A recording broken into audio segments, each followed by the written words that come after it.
to me, children, and follow my way into the world of darkness and night.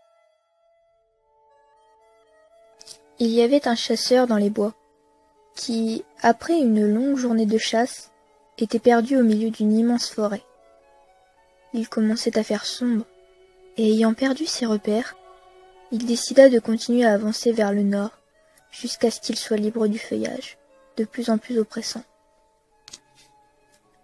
Après quelques heures, il découvrit par hasard une cabane dans une petite vallée. Réalisant à quel point la nuit était tombée, il décida de voir s'il pouvait rester là pour la nuit. Il s'approcha et trouva la porte entrebâillée. Personne n'était à l'intérieur.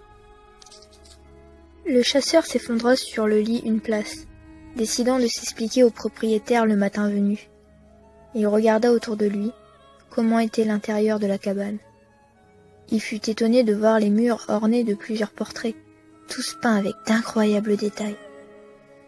Il ne put s'empêcher de baisser les yeux en voyant leurs traits tordus et leurs regards remplis de haine et de malice.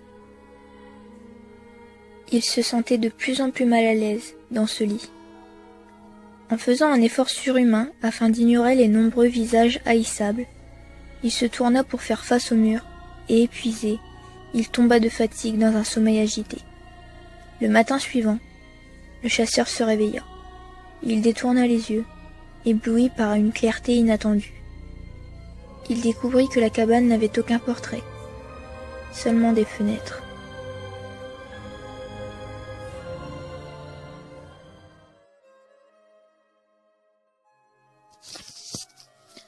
Affaire Birot. Premier enregistrement. J'ai été contacté par une femme qui pense qu'il y a quelque chose de louche qui se passe avec une entreprise de pompes funèbres. Selon elle, ayant été à plusieurs enterrements de divers amis, à la suite à un accident de voiture, beaucoup se plaignaient que les cadavres étaient devenus plus légers, pendant qu'ils transportaient ceux-ci jusqu'à l'inhumation. Je pense à des prélèvements d'organes illégaux. Et si j'ai du bol, je vais tomber sur un gros trafic. Ça va être du gâteau. Affaire Birot. Second enregistrement. Je suis allé discuter avec la gérante de l'établissement des pompes funèbres. Je ne suis pas trop rentré dans les détails, histoire de ne pas trop éveiller les soupçons, quant à ma qualité de détective privé. J'ai essayé de sortir le grand jeu, phase d'accroche, regard langoureux, invitation au restaurant d'à côté. Mais j'ai eu le droit à un refus catégorique. Je ne dois plus être aussi désirable que dans ma jeunesse, va savoir. Affaire Birot, troisième enregistrement. Cette fois, j'ai envoyé mon assistant à l'assaut. Il a réussi en quelques minutes à amadouer la gérante et à l'emmener boire un verre dans le bistrot pas loin d'ici, ce qui m'a laissé le temps de fouiller un peu le bureau. Malheureusement, aucune trace écrite d'un éventuel trafic d'organes. J'ai déposé une caméra dans leur salle où les morts sont traités. Je devrais aller la récupérer une fois qu'un défunt sera passé entre leurs mains. Affaire Birot. Quatrième enregistrement. C'est fait. Il y a eu un cadavre de préparé aujourd'hui. Il me suffit de récupérer la caméra et le tour est joué. J'ai employé à nouveau mon assistant en diversion pour faire sortir la gérante. En attendant, je vais aller attendre tout en me faisant un bon repas dans le restaurant d'à côté. C'est pratique ces assistants à tout faire. Affaire Birot. Cinquième enregistrement. J'ai récupéré la caméra et visionné son contenu. La commanditaire avait raison.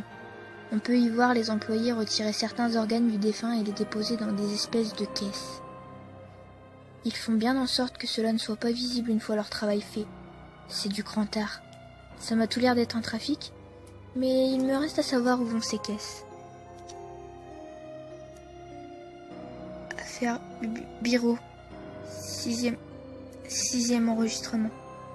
J'ai suivi les employés des pompes funèbres qui acheminaient les caisses et je n'ai pas eu à les suivre très longtemps. Les caisses sont livrées directement au restaurant d'à côté. Je l'ai mangé il y a 2 jours, putain.